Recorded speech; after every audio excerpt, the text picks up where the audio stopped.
The more you drop your discipline, the less ability you have, the less magical you are. But you don't believe that. You still think you're that. You're not. Discipline is a perishable skill. And if it's okay with you today, I would like to talk to you about what I'm going through in real time. It's day 22 for me. I got tired of my shit. I've been tired of my shit. I've been tired of my shit since 2020. 2020 is when I had to answer for a lot of the poor decisions that I had made, specifically around lack of discipline, dropping character, complacency, and even though I don't view myself in this way, an ego. I guess I thought I knew what I was doing, or I thought what I was doing was enough. Of course, after having time to reflect and thankfully being able to go back to data, because when you are going through that actualization and reflection, it is helpful to have quantitative data. And when I went back to the data, I realized I wasn't growing. And if you're not growing, you're dying. So even though I thought that this 10-year run was fantastic, the truth is the 10-year run was just constant. Now, constant was good enough, especially because I live below my means. I do make really good decisions when it comes to money. And I do my very best to operate things efficiently. Anything that's asked backwards, like I can't wrap my head around it. But that doesn't mean that I was showing up in a disciplined fashion. And I've always, again, being honest with myself, having these hard conversations with myself, I've always said, I'm only living up to 10% of my potential. Like I do this standing on my head, as if that was something to be proud about. But it was all I had ever imagined. So growing up, there wasn't what exists today. There wasn't the internet. You couldn't have a bird's eye view into what I consider normal people's lives who were really making shit happen, right? Back then, it legitimately was stars, athletes, and celebrities, the one percenters that had these gifts that it almost just seemed unattainable. And for me, it was Oprah and Tony Robbins. I mean, could I really see myself as an Oprah or Tony Robbins? Back then, they weren't teaching step 1, step 2, step 3. Yeah, there were recordings. Yeah, there were some, behind the scenes interviews that gave a little light into, how they climbed their amazing epic ladders. But I don't know. I wasn't at a place where, number one, I even believed I had that capacity. And number two, it wasn't as transparent to the point where I could reverse engineer it. Now there's just so much amazing proof, social proof, and individuals that give you true frameworks that if you really want it, you can go and get it. But it all relies on discipline. So with that said, over the course of the years, when you start living a comfortable life, well, comfortable it is. You may skip a workout, right? I mean, I look good enough. Yeah, my body fat's high. I'm heavy. I don't exactly fit in my suits, but nobody's calling me obese. Nobody's not doing business with me because of the way that I look. I'm not ashamed of my body. Again, it's good enough. And especially when you get to your 40s, you start to really accept things that you would never accept in your 20s. And I don't know if that's good or bad either. But on top of that, you're missing your workouts. You are starting to eat more decadently because you can afford it, right? So, the Wagyu, the steakhouses, the sushi, it's on rotation. It's how you treat yourself. It's how you enjoy your time out. Of course, here comes the bottles of wine. And who doesn't love a great bottle of wine? Who doesn't want to go wine tasting to wineries now that you can afford it, where you can dress up and be social and be fabulous and enjoy the finer things in life, right? Duh. That's what we're all working towards. So here we are. Here I am. I've achieved it. I'm a business owner, not just a business owner who has a job within her business. Like I'm a legit business owner. I don't have to operate it every day. I'm not slaving in the warehouse. I'm not chained to the office desk anymore. I have the income where I can choose to go on vacations or choose to go have decadent dinners. Again, this is what everybody is aspiring to achieve. But when you look up and you realize that you are 40% body fat and you are lazy and you are sleeping more and you are throwing money at problems versus actually getting in there to fix them, while you are making excuses for others, sidebar, the reason that you end up making excuses for others is because you're so busy making excuses for yourself because you were no longer that savage, hungry business person, entrepreneur that you were 10 years ago because you've gotten good at what you do. So now, while you're making excuses for your shortcomings, it's easy to overlook other people's shortcomings. But before you know it, the cost becomes too high. And when you start to realize that cost, and listen, it creeps up. It creeps up $520 a month over here, $1,120 a month over here.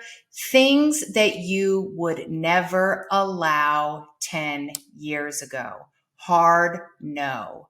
Now you're going, it's okay. It's okay. We'll make the money. We're going to raise the fees. We're doing fine. No, you're not doing fine. Have you looked at the data? Well, I looked at the data. I was forced to look at the data because in 2020, everything shut down for me. My entire business shut down. I chose not to take an income in 2020. Expenses were still constant. Everybody still got paid. The clients' refunds got handled. Our overhead still got paid.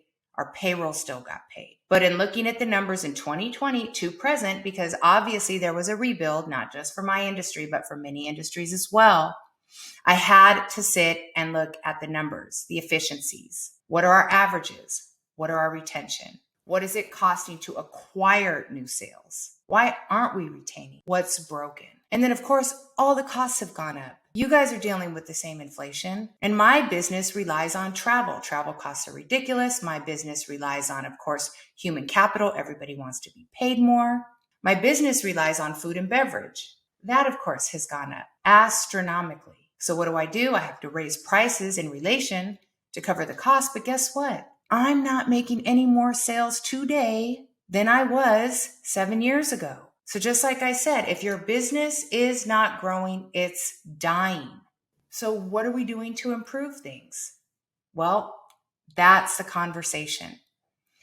So when you as a leader, you as the business owner, and you as the head of your household, when you drop your discipline, everybody around you follows suit. It becomes heavier. The holes become larger. There's only one way to fix it.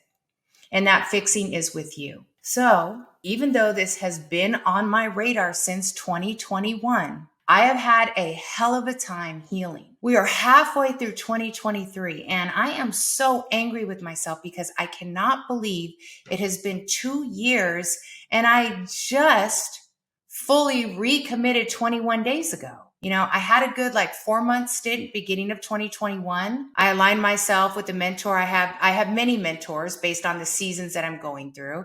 So full transparency, in 2021, I showed up at the gym 4 a.m. to introduce myself to a crazy mindset coach named Wes Watson. He is absolutely incredible. And I went on a 4-month stint of really embodying all of those philosophies and teachings. But it's hard. It's a hard way of life. It's a chosen hard way of life. And guess what? I bitched out and I went back to the status quo, the norm. And guess what the status quo and the norm gets you? The status quo, which again, in some cases is good enough if you're comfortable. And that's the whole thing. I'm riding on this comfortable cloud and it's not okay. It's not sustainable. Again, I'm looking at the numbers. And then when you start to tack on some health issues, right? The numbers don't lie. And for me specifically, my problem is alcohol. I never thought of myself as an alcoholic, but when I do go to the doctor and they ask, how many drinks do you have? And I say with a straight face, well, on the weekends, probably about 10. During the week, depending on how demanding it is, I may drink, twice during the week. Oh, 2 bottles of wine is nothing in a night.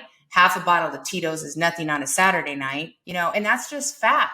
That's not okay. It's not okay. And I'm not ashamed of it because I still function. It's the norm. It's the culture.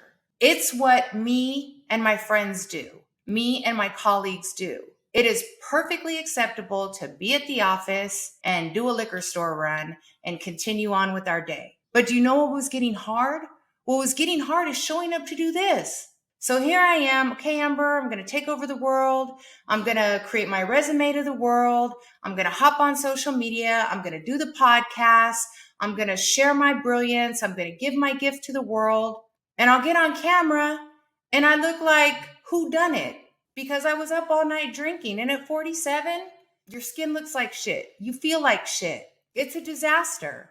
And I couldn't hide it anymore. And I'm ashamed and I'm embarrassed. And if you go back to my first podcast, you'll see my retarded self trying to do some lighting and dim shit and come on now. Amber, seriously? Who are you kidding? Well, maybe the individuals around me, it doesn't matter to them because they know I'm authentic. They know who I am, right? They accept me for who I am.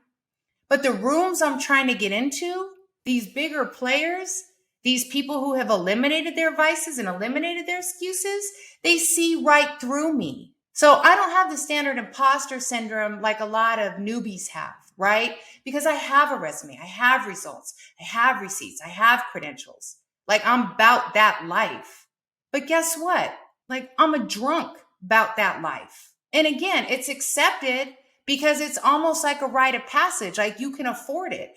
You can afford to take 3 days off. You can afford to have $3,000 tabs at Mastro's. That's something damn, everybody's ooh, no. That $3,000 tab at Mastro's should be going to another investment opportunity or a charity or something meaningful. Not going to what? Stroke our egos? Take some pictures? That's crazy, And so when I'm in my right mind, I'll hop on social media and I'll be like, yo, it's tricking if you got it, and the popping bottles and this and that, it's not necessary. And then I'll say, okay, well, I pride myself that we actually, purchase our wine and bring it in and just pay the cork fee, etc. So I'm feeling okay, we're saving 30% and I'm justifying it in that realm. But again, normal people go and have a glass or two of wine. The people I roll with, we're all coming in with our own bottle. And oftentimes it's a bottle and a half. And this is standard operating procedure. Well, the difference is the colleagues of mine that, I'm enjoying their company with, they're not trying to do what I'm trying to do. They're not trying to get on the stages that I'm trying to get on. They're not trying to get in the rooms that I'm trying to get in, which is perfectly okay. But I have goals that I've set for myself and I'm doing the exact opposite. So as I'm posting these edits, don't get me wrong, my game is strong. Like I said, I have the receipts, I have the knowledge, but the delivery was just atrocious and embarrassing. And if individuals, and the biggest compliment that I get with individuals is they're like, you really know your stuff, males, females alike, no matter age, whatever. And I pray that I resonate with a wide audience. And I'm going to speak to that in a second too, because that's super important. But they say, I be listening to you. You really know your stuff. I do. And I want to show you the step 1, the step 2, the step 3. And I want to show you that you can do it too. But guess what? When I was learning my stuff, when I was knowing my stuff, when I was applying my stuff, I had better discipline. So as I was going up like this, my discipline was on point. Then you make it. And it wasn't ever that, and listen, it doesn't just happen one day. You're not just sitting there and you go, you know what? I made it. Let me just fuck off. That's not how it happens, okay? It's kind of like how when you see a picture of yourself and you're like, damn, I put on that much weight. Why didn't nobody tell me? Or what's up with my double chin? It just kind of happens gradually. So you don't realize you're doing it. oftentimes until it's too late. But when you start dropping your discipline, everything else suffers. And specifically the people behind you and around you. And if you have this circle of people behind you and around you that are looking up to you for guidance, for example, you have a responsibility to hold that standard high.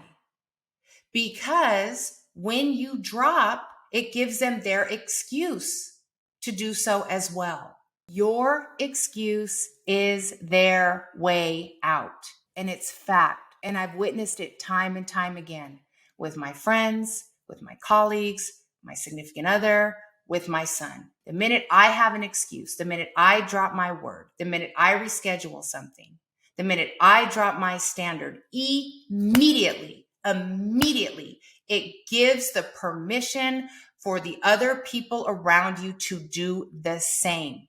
And when you're carrying so much responsibility, and when you're moving such a massive truck in these difficult directions, you need all hands on deck. So when you drop 20% and they drop 20%, it's dead weight. It's dead weight. And guess what? The more you drop your discipline, the less ability you have, the less magical you are. But you don't believe that. You still think you're that. You're not. When you were on top for a reason. And more than likely, it wasn't the God-given talent. It wasn't your area of genius. It was the fact that you were going hard in the paint.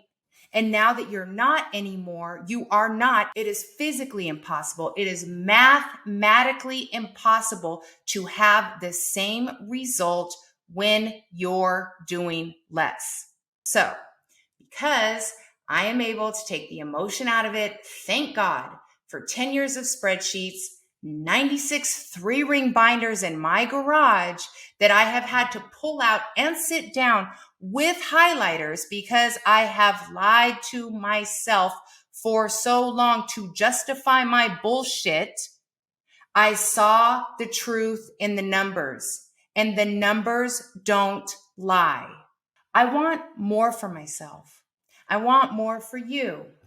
I don't take any pride in waking up late, not keeping my word to myself, and most importantly, watching some of my closest friends struggle, because here's the deal. You guys are trying to get to where I'm at. You're following the blueprint, step 1, step 2, step 3, but you're watching my behavior. And then you're coming along for playtime. Well, guess what? When I was in your season where you're at, and while I'm mentoring you in your season, which is a different season from where I'm at, I didn't have momentum then either. You haven't gained momentum. Therefore, you can't do what I do now and still get the same result. So it's completely unfair. It's completely unfair for me to have mentees and colleagues and give them a physical blueprint, but then also give them the permission or the excuse to come play with me. It's not playtime yet. They haven't earned that. So when they're hitting their head against a wall as to why they're not getting the results, it's my fault. I'm allowing it. I'm allowing the fuckery. I'm not being the disciplinarian going, nope, you haven't earned it yet. And so that's why they're not reaching their result. It is completely my fault. So what is the point of me showing up to do this if, in all honesty, I'm doing all this, but my actions are sabotaging the results of others? That's crazy. Number one, it's crazy that you get to a point where you take that kind of accountability and responsibility for other people's lives, but that's what transcendence is. Because I can't do it alone. I'm only one person. I can't grow any bigger than Amber can grow. If Amber, the enterprise, the empire, the vision, the whatever is going to grow, it is contingent upon other people and other leaders. I've taken this as far as Amber can take it. If I want to do anything more, I have to build strong leaders. And there's no way that I can build strong leaders if I'm up here shaking like a leaf. So back to how this aha moment came. I moved to California. I sell half my company. I have a messy, terrible divorce. I have an identity crisis. I immediately go get my MBA at UCI, thinking that that credential will give me some type of polished appeal. Then I meet my second husband. I saw the error in my ways through my first marriage, so I decided to show up to this marriage differently, i.e., all in, meaning not putting work or my professional development as a priority. Did that for several years. Obviously learned a lot, made wonderful memories. It was a great experience. It's something that I never had experienced before. I was definitely in my wifey era. I was definitely in my family fiesta era, something that I had never done before. Also, ironically, told during that relationship that I was no fun sober, which is feedback I've gotten my entire life, that I always have my business hat on, that I'm not very fun. Well, luckily, thanks to entrepreneurship and Instagram, I'm the life of the party now because I have a line at every party of people wanting to talk to me about taxes and business. So I'm quite popular now. That was not the case 7 years ago. I was told I'm boring. Again, all I want to talk about is business because frankly, all I do want to talk about is business. I love business. It's what I do. It's who I am.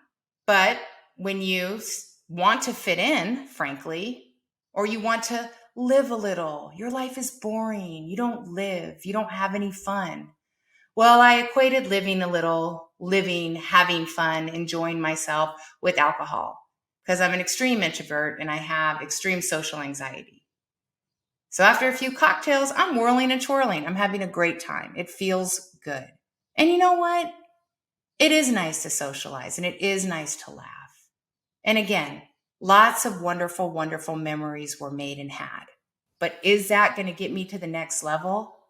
Is that allowing me to show up for you? Is it allowing me to show up for myself? It's not. It's a balancing act. And frankly, it just got out of balance. And, I'm an extreme personality. It's all or nothing. So I decided I can't do this alcohol thing. I know the only way for me to not do the alcohol thing is to put myself through, physical endurance on a daily basis because it's physically impossible for me to show up hungover. I just won't. My body doesn't metabolize alcohol the way it used to. So I know that if I commit to working out 7 days a week, and lifting heavy, it will ensure that when I get that craving, and I do get the craving, that I won't do it because I have to show up. And also too, the time of when I'm showing up, because if I was working out, say later in the day or the afternoon, I might be able to mitigate the hangover a little bit, so it's important for me to get to the gym in the morning, lift heavy, go through the entire day, and X out the alcohol entirely. So I'm not answering my phone. I'm not going to fiestas. I'm not taking any type of dinner dates, lunch dates, brunch dates, nothing like that, because it's just not in the program.